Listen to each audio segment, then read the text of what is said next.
Okay, Algebra 2, Mod 8. Today is Thursday, April 2nd, 2020. So guys, along with our procedure, our routine here, take out a nice clean sheet of paper, put everything else away, be ready to focus and think. Should be a real short lesson today, only 4 problems to do together to cover the topic called simplifying rational expressions. So, top left corner, again, we're in Algebra 2, Mod 8. Today is Thursday, April 2nd. So put 4/2/20 as the date in the top left corner. The title of today's topic, Simplifying Rational Expressions. I would again simply divide your paper into 4 parts. It's an organized way to do one problem in each section to try to learn this material. Okay, everybody go to block number 1 and write down the problem. 9xy squared z to the third over top of 15x to the third y z to the fourth. Okay, the thing to note, this is called a rational expression rather than rational function that we've been graphing the last few days because it's an algebraic expression and it's got a numerator and a denominator, so big deal. We know that this expression can be simplified by simply doing a lot of cross-canceling. Because if you'll notice, all dot connections up top and all dot connections on bottom. So anytime you've got an expression written in fraction form that's dot connected on top and dot connected on bottom, you're literally going to start cross-canceling things and simplifying. So let's make this easy. If I simply look at the numbers, first of all, I've got a 9 and a 15. Pretty obvious they're both divisible by what, 3? So if I divide each of those numbers by 3, it's just like you're in 6th grade reducing a fraction here. 9 over 15 would turn into what? Divide them by 3. He would become 3. He would become a 5. So far, so good. Now, what about the letters or the variables? Okay, this first x on top is understood to be x to the first. And you notice there's an x to the third on the bottom. Oh, the rule was always what? When you cross-canceled letters like this. Don't you completely get rid of the one with the smallest exponent and then subtract on the other side. So this is x to the first. He's completely gone and eliminated, canceled from the problem. Now, that was x to the first, and this is x to the third. So if I got rid of one x on top, I got to get rid of one of the x's on bottom. So instead of 3 of them, there's only 2. Agreed? Then do the same thing to the y's. This y on bottom is understood to be y to the first. He's canceling himself out. If I got rid of one y on bottom, I got to get rid of a y up top. So instead of 2, there's only 1. Finally, when you look at z, I have z to the third on top, z to the fourth on bottom. Get rid of all 3 of the z's up top. They're gone, eliminated. Well, I got to eliminate 3 z's from the bottom. So instead of 4 of them, 4 minus 3 leaves me with 1.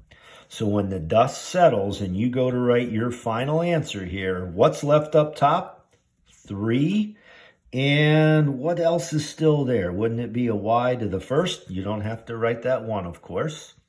On bottom, when the dust settles, what do you got left? You've got a 5 and what? An x to the second and also a z.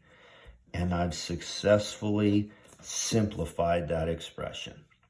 So when there's all dot connections, that's a pretty simple approach. Now be careful. Look at problem 2. You're not allowed, I'll say it again, you're not allowed to just start crossing things out on this one. Because what do you notice that's different compared to the last problem? The bottom is minus connected. If the top or bottom are plus or minus connected, you're not allowed to just randomly start cross-canceling things. So how do we handle this? Okay, here we go.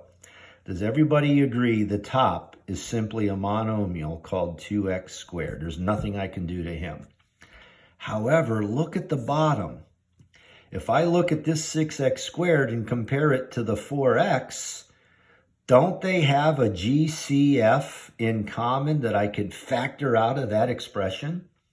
Obviously, 6 and 4 are both divisible by 2, and both terms obviously have an x in common. So couldn't I factor out a GCF of 2x?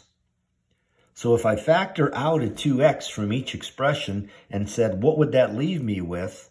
Doesn't that leave me with 3x minus, what, 2? Now, do you agree or disagree? Let's check. How do you check to see if you're right? Don't you just distribute and see if you end up where you started? What's 2x times 3x? 6x squared. What's 2x times negative 2? Negative 4x. It does match. So now, because that's a dot connection, we're allowed to legally cross-cancel now. This 2 cancels with this 2. Bam. So the 2's are gone. And then the x to the first on bottom is gone, leaving me with just an x to the first up top. So again, when the dust settles here and I say, what's my answer? What's the only thing left in the numerator? An x. And down below now we have the expression 3x minus 2, which no longer needs to be written in parentheses because there's nothing in front of it anymore. And we can circle that final result.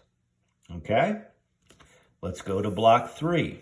In block 3, you'll see this problem here. X squared minus x minus 20 over top of x squared plus x minus 12. Again, let me emphasize, don't you dare say to yourself, oh, I can cross out the x squareds. I can cross out the x's. I can cancel the 20 and the 12. And you're not allowed to start crossing out and reducing because of the minus and plus connections in the problem. You need to turn it into a dot-connected situation. So isn't it pretty obvious you're going to take this numerator, which is a what? Give me a word. Isn't that a trinomial? And factor him into 2 binomials. Oh, that'll make them dot-connected.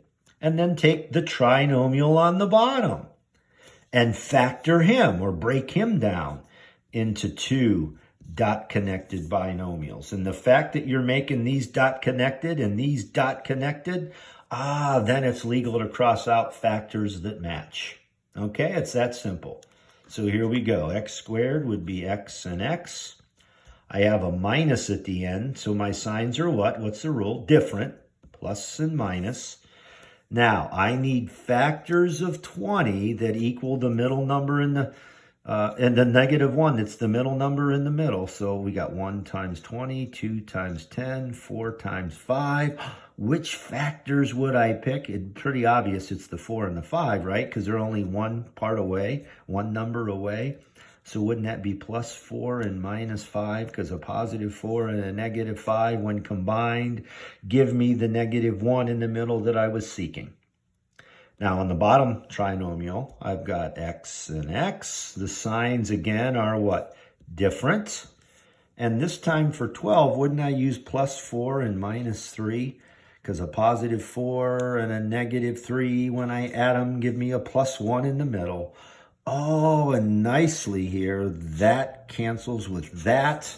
Those factors have been simplified or eliminated, leaving me with x minus 5 over x minus 3. Done. I've simplified my rational expression. Finally, let's try one more. Block number 4 here. We've got x squared minus 10x plus 25 divided by x squared minus 25. The top is going to factor into what? X and x. I have a plus at the end, so my signs are the same, both minus and minus. And I've got 5 and 5, right? Because the 5 and the 5, minus 5 and the minus 5 add up to the minus 10 in the middle. Now on the bottom, notice x squared minus 25. What is that called? Remember, that's the difference of 2 squares. Those are both perfect squares, so does everybody agree that would factor, remember, into x plus 5 times x minus 5. And the good news is dot connection, gone, gone. The x minus 5s cancel each other out, leaving me with a reduced answer of x minus 5 on top and x plus 5 on bottom. The x's don't cancel, the 5s don't cancel because they're now minus and plus connected instead of dot connected. So that's the answer I circle. Okay? So just an introduction to the topic called simplifying rational expressions. Your job is to try 4 of those. These are your 4, we'll call them homework problems. This is your assignment. Again, today is Thursday, April 2nd. So these 4 problems are due by Friday, April 3rd at noon. You've got the whole day into the next day to get these 4 done. Put them on a piece of paper, show a little bit of work, circle your final answer, and that'll make up your daily grade for today. All right, your homework problems are as such: 14a to the 3rd, c to the 5th, over top of 7a, c to the 8th. Number 2 is 8x to the 3rd minus 2x squared, all over 2x squared. The third one, x squared minus 3x minus 18, over top of x squared minus 7x plus 6. And the fourth one, x squared minus 4 over x squared minus 7x plus 10. Remember, as you try these, if you get stuck and say, oh gosh, I forget what to do here, you're certainly allowed to replay the video, watch the presentation again, or scan forward and get to a point where I'm going over a problem just like that. You can watch the video again and relearn the material if you do get stuck and not sure what to do on the next step, okay? Hopefully that helps. Turn that in by tomorrow at noon. Just take a picture and email it to me, and we'll see you then.